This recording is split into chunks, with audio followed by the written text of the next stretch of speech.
Assalamualaikum warahmatullahi wabarakatuh. Salam sejahtera untuk kita semua. Kali ini kita akan membahas salah satu topik kita, yaitu terkait dengan format penulisan karya ilmiah. Memang ada beberapa uh, format penulisan karya ilmiah, tentu berbeda gaya selingkuhan setiap masing-masing format penulisan karya ilmiah. Kali ini kita akan melihat dan menjelaskan tentang salah satu format penulisan karya ilmiah. Tentu sangat ditentukan oleh reviewer dan template atau gaya selingkungan yang ada di masing-masing jurnal artikel publikasi ilmiah. Perbedaan-perbedaan inilah sebenarnya yang harus kita pahami dan menyesuaikan sesuai dengan kebutuhan format, selingkungan, dan template yang sudah ditetapkan oleh sebuah jurnal ilmiah yang pada umumnya sekarang ini kita lebih mengarahkan pada jurnal artikel publikasi ilmiah yang secara online tentunya. Jadi tidak lagi menggunakan lain, ya juga offline silakan juga, karena ISSN-nya juga akan berbeda antara yang online dan offline. Ya, untuk kita bisa kita pahami ketika seorang peneliti atau mahasiswa atau peneliti atau ilmuwan yang mempublikasikan karya ilmiahnya tentu harus mengikuti selingkungan yang ada di masing-masing pengelola ilmiah. Apa yang dilakukan? Tentu saja semua itu mengikuti standar-standar yang sudah ditetapkan. Kemudian reviewer itu dapat melakukan review terhadap artikel publikasi ilmiah yang kita submissionkan ya, di sebuah lain. Kali ini kita akan melihat atau membahas tentang mengumpulkan data. Ya. Jadi macam-macam data kalau kita lihat tentu ada data primer, ada data sekunder ya. Dan data primer ini tentu saja yaitu data yang diperoleh ya secara langsung oleh peneliti itu sendiri ya. Jadi peneliti itulah sebenarnya yang mendapatkan data penelitian itu, sehingga dia disebut sebagai orang pertama yang melakukan pengumpulan data.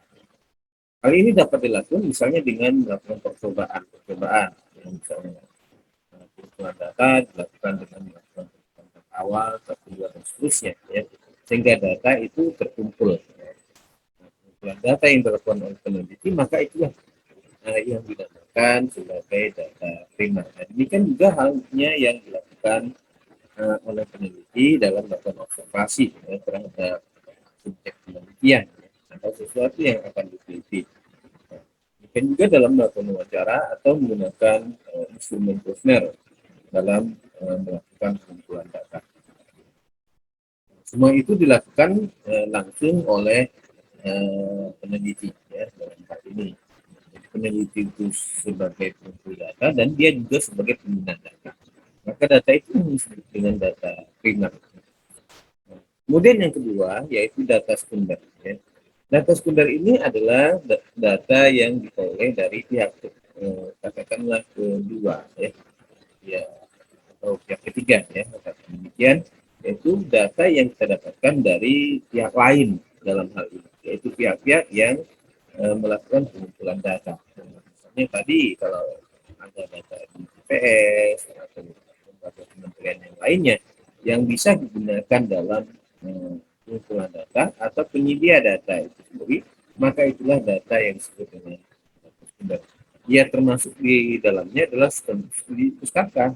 Nah, itu termasuk data sekunder, misalnya terkait dengan studi pustaka atau dokumentasi ya, data yang ada ya. Meskipun data itu sebenarnya data primer dari instansi tersebut, karena kita pengguna kedua, maka kita disebut sebagai data pengguna data sekunder, ya. Karena yang melakukan pengumpulan data adalah pihak lain di dalam hal. Untuk mendapatkan data yang akurat atau objektif, ya harus dilakukan melalui apa yang dilakukan dalam upaya pengumpulan data. Makanya survei bisa dilakukan dengan cara terhadap informan dari satu orang ke lain. Kemudian bisa juga melakukan mengumpulkan menggunakan kuesioner kepada responden. Ya. Jadi responden itu di survei oleh melakukan dalam pengumpulan data, ya. Jadi diwawancarai kemudian kuesioner dari instrumen. Ya. Kemudian observasi yaitu melakukan pengamatan, ya tentu saja menggunakan kurikulum observasi apa saja yang akan diobservasi. Pengamatan misalnya melihat, memantau atau mengamati sesuatu yang dilihatnya, misalnya sesuai dengan penelitiannya tentunya, ya. Kemudian melakukan eksperimen percobaan, misalnya percobaan terhadap suatu alat atau media atau apapun yang terkait dengan kebaikan. Kemudian datanya dikumpulkan. Kemudian yang berikutnya adalah partisipasi atau keterlibatan langsung peneliti dalam kegiatan tersebut sebagai bagian dari kegiatan tersebut. Jadi dia melakukan aktivitas sebagaimana mestinya apa yang orang lakukan, kemudian dia dari kumpulan data dari hasil pengalaman yang dilakukan, maka itu dituangkan di dalam hasil penelitiannya. Nah, ini juga termasuk dalam kumpulan. Kemudian metode yang digunakan yaitu metode pendekatan yang digunakan atau metode pendekatan yang digunakan dapat kita bagi menjadi dua metode, yaitu metode pendekatan rasional dan metode pendekatan empiris. Nah, berkaitan dengan data dan metode pendekatan yang digunakan, karena ini pengumpulannya terkait dengan data, dan hal ini juga tentu terkait dengan metode pendekatan yang paling tidak ada dua pendekatan tadi, yaitu pendekatan rasional dan pendekatan empiris. Adapun yang dimaksud dengan pendekatan rasional, di berarti kegiatan kita itu dilakukan dengan cara yang masuk akal, ya, dapat diterima akal, ya, terjangkau oleh penalaran manusia ketika kita melakukan penelitian. Pendekatan rasional ini menggunakan pola pikir deduktif, yaitu dari data sumber dengan menggunakan keterangan yang berdasarkan pada teori atau pendapat yang telah ditemukan sebelumnya. Jadi ada rujukannya, ada panduannya, sehingga apa yang disampaikan tadi memiliki referensi, ya, keterrujukan yang memungkinkan seseorang itu dapat menyampaikan berbagai teori yang dapat diterima secara ilmiah, ya, diterima secara manusia tentunya, ya. Nah, itu ini juga berkaitan dengan pengkajian suatu masalah berdasarkan literatur yang melalui proses penanganan yang lebih panjang. Karena biasanya dalam pendekatan rasional ini juga harus membuktikan kebenaran ilmiahnya. Kemudian yang kedua yaitu pendekatan empiris. Cara yang digunakan ya dapat diamati oleh indera manusia, sehingga alat pengumpulan data yang kita lakukan yaitu seperti mata, telinga, penciuman, dan perasaan itu dapat digunakan sebagai sarana pengumpulan data, sehingga orang lain dapat mengamati dan mengetahui cara yang digunakan dengan hasilnya. Tentu saja akan mengatakan bahwa sama dengan apa yang dilakukan oleh sehingga orang tidak bisa menyangkal dari apa yang sudah dilakukan. Jadi ada dua pendekatan yang sebenarnya saling mendukung antara satu dengan lain, sehingga tidak bisa dipisahkan. Kalaupun menggunakan pendekatan rasional juga didukung dengan pendekatan. Misalnya contoh dari kerangka penelitian ini pencegahan penularan COVID-19. COVID-19 di Kabupaten Sintang misalnya. Dan kalau kita lihat dari prevalensi COVID-19 ini, kasusnya semakin terjadi peningkatan. Pada DKB ini mengalami penurunan. Ya. Memang harus ada upaya untuk melakukan penurunan kasus yang semakin hari semakin tinggi. Ya, kasus ini. Oleh sebab itu harus ada kesadaran masyarakat yang tinggi bagi menekan lagi pertumbuhan atau penyebaran COVID-19 ini. Oleh sebab itu masyarakat yang tertular jumlah akibat kasus COVID-19 juga akan semakin tinggi. Ya. Kasus COVID di beberapa negara misalnya ini dijadikan sebagai terbelakang. Ya. Dan ini kemudian di Indonesia, kemudian Barat dan Kabupaten Kepri harus dapat dijelaskan berapa kasus-kasus atau kejadian-kejadian yang terjadi baik yang terpapar yang meninggal. Itu upaya pencegahan penularan ini dapat dilakukan dengan menerapkan misalnya 5M dikatakan kemudian misalnya penggunaan masker, menjaga jarak, mencuci tangan, menghindari kerumunan dan memperkecil mobilitas orang. Ini bisa dilakukan. Kemudian pendekatan dan untuk kajiannya itu juga melakukan pendekatan identifikasi yang terkait dengan cara penularan COVID-19, upaya pencegahan penularan COVID-19,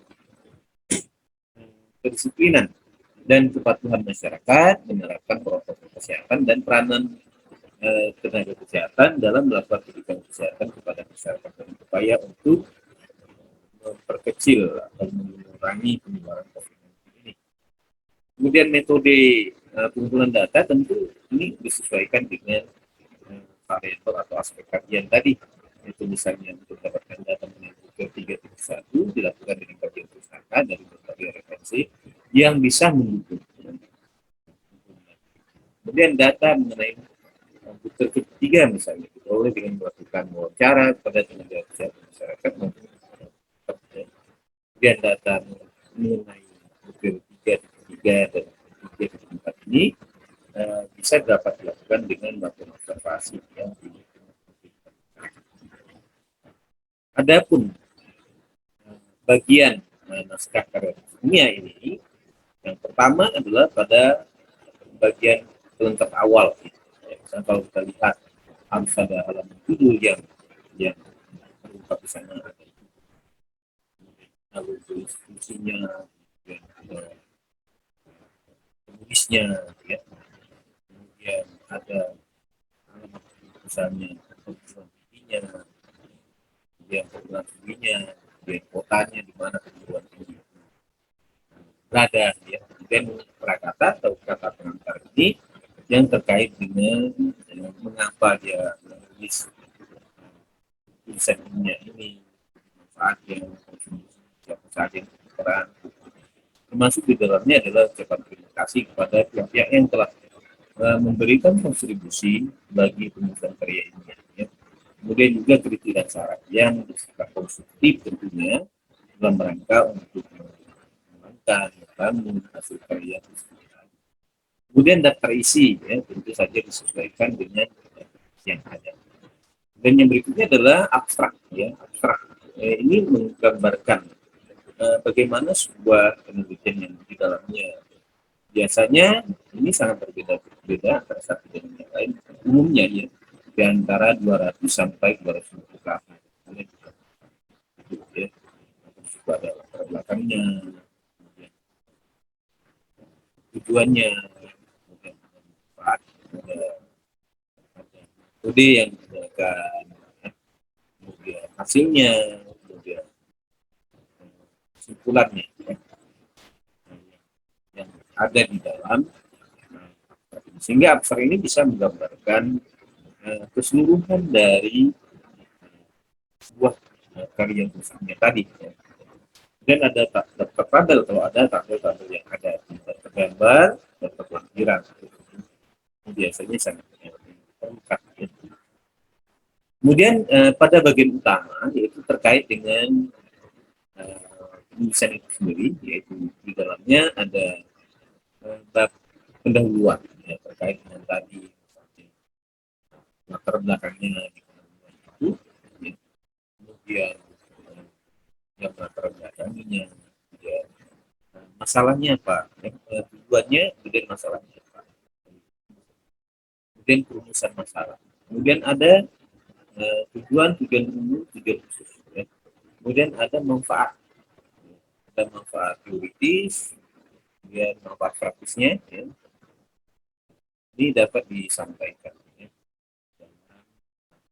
tadi. Kemudian di situ juga harus disampaikan metode yang digunakan, ya, karena ini eh, kan dalam tadi. Kemudian pada bab 2 yaitu ada kompilasi data-data yang dikumpulkan, ya, baik data yang bersifat kuantitatif maupun dia bersifat kualitatif, ya. Ini dikumpulkan, dikompilasi, disatukan di bab 2. Kemudian di bab 3 ini pembahasan, yaitu sebuah data yang dikumpulkan dibahas pasti buat sari dari sebuah kajian itu, sehingga ketika seorang itu menjelaskan tentang suatu topik, misalnya penularan COVID-19, maka dia harus mendapatkan data di lapangan berdasarkan pada apa yang dapat dijalankan tadi atau referensi yang digunakan dalam menjelaskan. Kemudian dia menjelaskan itu sendiri, baik dengan data sendiri, kemudian didukung dengan teori-teori yang memungkinkan untuk menjelaskan fakta dari apa yang didapatkan di data sumber maupun masukan tadi. Kemudian pada bab berikutnya adalah kesimpulan dan saran. Ya, dari tadi ada empat tadi yang harus dibahas, kemudian di kesimpulannya juga harus tepat. Kemudian sarannya, ya, sarannya tadi kira-kira apa yang harus dilakukan. Kemudian pada bagian penutup akhir ini harus ada daftar pustaka dan lampiran dan deklarasinya, ya. Bisa saja ada, bisa juga tidak ada. Dan misalnya kalau kita lihat pencegahan penularan COVID-19 di Kabupaten Sintang, misalnya di Pekalongan, nah, yaitu kan menjadi salah satu tugas mata kuliah apa? Apa tulis sekarang nantinya ini, misalnya tulis dibuatkan NIM-nya, nomor ibu mahasiswa atau memberikan nomor pokok PDF, ya, nomor pokok mahasiswa ini bisa juga ditulis, ya. Kalau kita tampilkan, ya kan, seperti ini, ya. Jadi ada katanya, ada daftar isinya, abstraknya, ya, kan, tergambar, dan latar belakang masalah, pendekatan kajian, cara data, dan sebagainya, ya, yang bisa disajikan di dalam ini. Ini misalnya kalau terkait dengan terkait oh,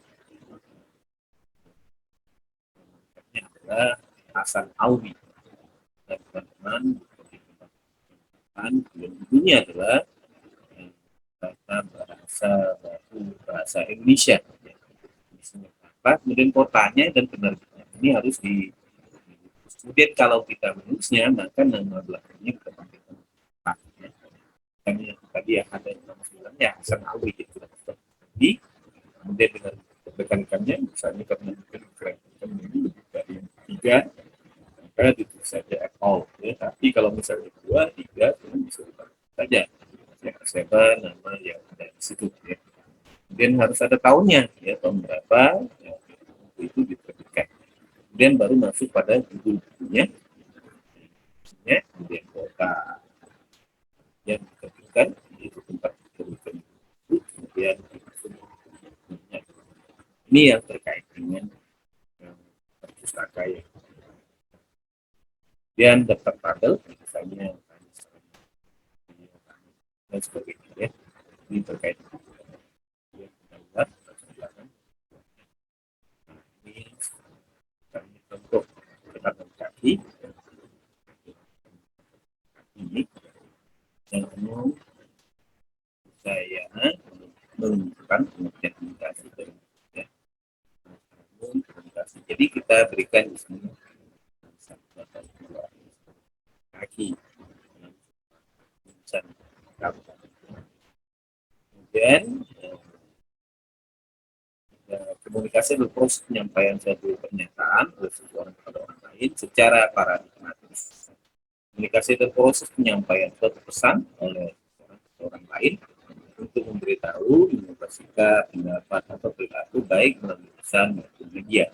Nah, ini yang disampaikan terkait dengan ini. Misalnya pada catatan kaki 2, untuk memahami komunikasi itu ready menuju mengajukan 4 asumsi komunikasi proses. Komunikasi adalah pertukaran pesan, komunikasi adalah interaksi yang bersifat multidimensi, komunikasi adalah interaksi yang mempunyai maksud. Nah, ini dibuatkan ya. Kemudian dan seterusnya. Mungkin itu yang terkait dengan materi UKI ini. Tentu terima kasih atas perhatian Anda. Assalamualaikum warahmatullahi wabarakatuh. Salam sejahtera.